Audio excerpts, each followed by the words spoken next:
আমার বান্ধবী কয়েকদিন আগে আমাকে ফোন করে হাউ মাউ করে কাঁদছে। আমি বললাম, আরে কি হয়েছে বল। সে যে ঘটনাটি আমায় বলল সত্যিই ভীষণ দুঃখজনক, এবং কিভাবে আমাদের সম্পর্কগুলো নষ্ট হয়ে যায় তার একটা উজ্জ্বল দৃষ্টান্ত। তো আমার বান্ধবী মিষ্টি নিয়ে সেই আত্মীয়র বাড়ি, তার রক্তের সম্পর্কের আত্মীয়র বাড়ি গেছিল।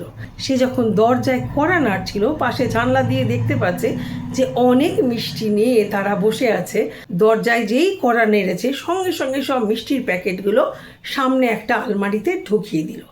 সেখানে একটি বাচ্চাও উপস্থিত, খুব বাচ্চা সে নয়, বাচ্চাও উপস্থিত। এবার যখন ওরা গেল, মিষ্টি দিল, প্রণাম করলো, তখন 3টে মিষ্টি এনে প্যাকেটটার মধ্যে দেওয়া হলো। তো আমার বান্ধবী মিষ্টি খেয়েছে, কিন্তু বান্ধবীর হাজব্যান্ড খায়নি। পরে বললো যে না, আমি ওই মিষ্টি খাবো না।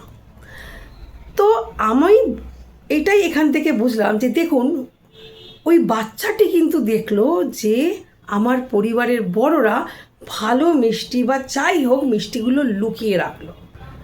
তাহলে কি শিখলো? যে ভালো জিনিসটা সবাইকে দিতে নেই, ভালো জিনিসটা নিজের জন্য রাখতে হয়।